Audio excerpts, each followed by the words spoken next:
चॅनलवरती आपल्या सर्वांचं स्वागत। आपण पाहत आहात बिग टीव्ही मराठी। मी तृप्ती कदम। पाहूया आजच्या ठळक घडामोडी। जत नगरपालिकेचा अर्थसंकल्प, जतकरांची दिशाभूल करणारा विक्रम धोणे, बोलाचा भात बोलाची कडी ठरू नये जतकरांची अपेक्षा। जत नगर परिषदेने शहराच्या विविध विकास कामांची तरतूद करत 2026 ते 2027 या आर्थिक वर्षासाठी अंदाजपत्रक सादर केले। त्यामध्ये पाणीपट्टी कर वाढवण्यात आला असून तो जतकरांवर अन्यायकारक आहे। सध्या शहराला आठवड्यातून एकदा पाणी पुरवठा केला जातो। नवीन पाणी पुरवठा योजना पूर्ण होऊन पूर्ण क्षमतेने पाणी पुरवठा सुरू झाल्यानंतर पाणीपट्टीत वाढ करण्यास हरकत नसावी। नगर परिषदेने याबाबत पुनर्विचार करून या आर्थिक वर्षात पाणीपट्टी वाढ करू नये असं आवाहन युवा नेते विक्रम धोणे यांनी केले। शहरातील एखाद्या कुटुंबात दुःखद घटना घडल्यास शववाहिका मोफत केल्याचं सांगून त्या कुटुंबाच्या दुःखात सहभागी होणार असल्याचं सांगून जतकरांची दिशाभूल करण्याचा केविलवाणा प्रयत्न केलाय। मुळात शववाहिका मोफतच दिली जाते, कदाचित हे नगराध्यक्षांना माहीत नसावी। खरंच त्या कुटुंबाच्या दुःखात सहभागी व्हायचं असेल तर स्मशानभूमीतील दहनक्रिया मोफत करून दुःखात सहभागी व्हावे।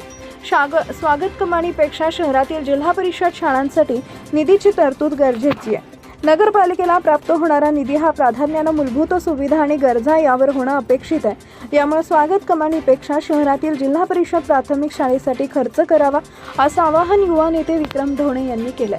डिजिटल जाहिरात फलक कर आकारणी निर्णय स्वागतार्ह आहे, परंतु त्याची प्रभावी अंमलबजावणी होणं तितकंच गरजेचं आहे।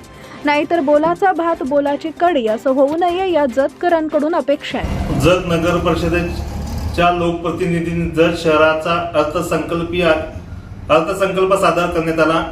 अर्थसंकल्प हा जतकरांचा दिशाभूल करणार आहे, कारण एकीकडे जत शहराला पाणी पुरवठा तब्बल 8 दिवसातून एक वेळ होतो आणि दुसरीकडे पाणीपट्टी वाढवण्यात आलेली आहे। म्हणजे पाणी योजना नवीन पाणी योजना जत शहरात चालू आहे, ती योजना या वर्षभरात चालू होईल। ती योजना पूर्ण क्षमतेने चालू झाल्यानंतर 26-27 या आर्थिक वर्षात पाणीपट्टी न वाढवता 27-28 या वर्षामध्ये वाढवण्याचा काही हरकत नाही, पुन्हा जतकरांचा आक्षेप नाही। पण इकडे पाणी मिळत नसताना पाणीपट्टी वाढवून जतकरांवरती कर लादण्याचा हा प्रकार आहे, तर तो त्वरित थांबवा, त्याचा पुनर्विचार करावा आणि या वर्षी 26-27 या आर्थिक वर्षात पाणीपट्टी वाढवण्यात येऊ नये असं जतकरांच्या वतीनं नगरपालिका लोकप्रतिनिधींना कळकळीचं आव्हान आहे। त्याच पद्धतीनं शववाहिका मोफत दिल्याचं सांगून सवंग लोकप्रियता मिळवण्याचा हा त्यांचा केविलवाणा प्रयत्न देतोय। कारण मुळात नगरपालिका परिषदेकडे ज्या वेळेला शववाहिका आल्या तेव्हापासून या शहरातील प्रत्येकाला ज्यांना गरज आहे त्यांना शववाहिका मोफतच दिली जाते। त्यामुळे शववाहिका मोफत देऊन आम्ही काहीतरी करतोय हे दाखवण्याचा आणि दिशाभूल करण्याचा हा प्रयत्न आहे। खरंच त्यांनी सांगितलंय की जत शहरातील कुटुंबातील दुःखात सहभागी होण्यासाठी शववाहिका मोफत देण्याचा आमचा प्रयत्न आहे म्हणून सांगितलंय।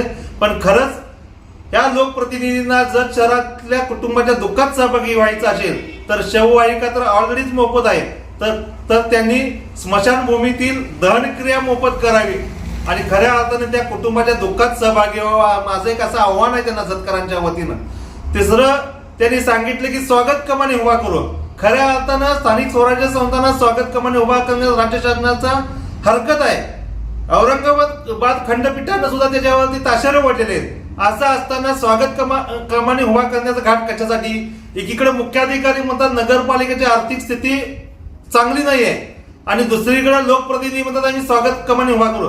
स्वागत कमानी उभा करण्यापेक्षा या जत शहरामध्ये जिल्हा परिषदेच्या 14 शाळा आहेत, अंगणवाडी आहेत। या अंगणवाड्यांसाठी जिल्हा परिषद शाळांसाठी पायाभूत सुविधेसाठी निधीची तरतूद करावी। स्वागत कमानी करून कुणाचं भविष्य उज्ज्वल होणार नाही, पण जिल्हा परिषद शाळा असतील, अंगणवाड्या असतील, यांच्या पायाभूत सुविधा जर मिळाल्या तर एक पिढी घडणार आहे। त्यामुळे त्याचाही गांभीर्याने विचार करावा। आणि दुसरी गोष्ट, यांचा एक निर्णय स्वागतार्ह आहे, तो म्हणजे डिजिटल जाहिरात फलकवर कर आकारणी करणे। पण हा निर्णय फक्त बोलाचीच भात बोलाचीच कडी ठरू नये, या निर्णयाची प्रभावी अंमलबजावणी करावी, तरच हा निर्णय स्वागतार्ह जतकरांसाठी ठरेल। अन्यथा जतकरांसाठी ही बोलाची भात बोलाची कडी ठरणार आहे आणि जसे इतर 3 विषय ज्या पद्धतीने दिशाभूल करणार आहे तसंच हाही दिशाभूल करणारा ठरेल। म्हणून नगरपालिका पदाधिकाऱ्यांना आमचं जतकरांच्या वतीनं कळकळीचं आव्हान आहे। एकीकडे पाणी योजना पूर्ण क्षमतेने चालू नाही, त्यामुळे पाणीपट्टी वाढवू नये, शववाहिका मोफतच आहे, त्यापेक्षा स्मशानभूमीतील दहनक्रिया मोफत करावी. स्वागत कमानीपेक्षा जिल्हा परिषदेत 14 शाळा असतील, जत शहरातील अंगणवाडी असतील, यांच्यासाठी पायाभूत सुविधासाठी निधीची तरतूद करावी, तो निधी खर्च करावा. आणि चौथी बाब म्हणजे आपण जो घेतलेला निर्णय डिजिटल जाहिरात फलक कर आकारणे, तर त्याची प्रभावी अंमलबजावणी करावी. एवढीच एक कळकळीची विनंती आहे.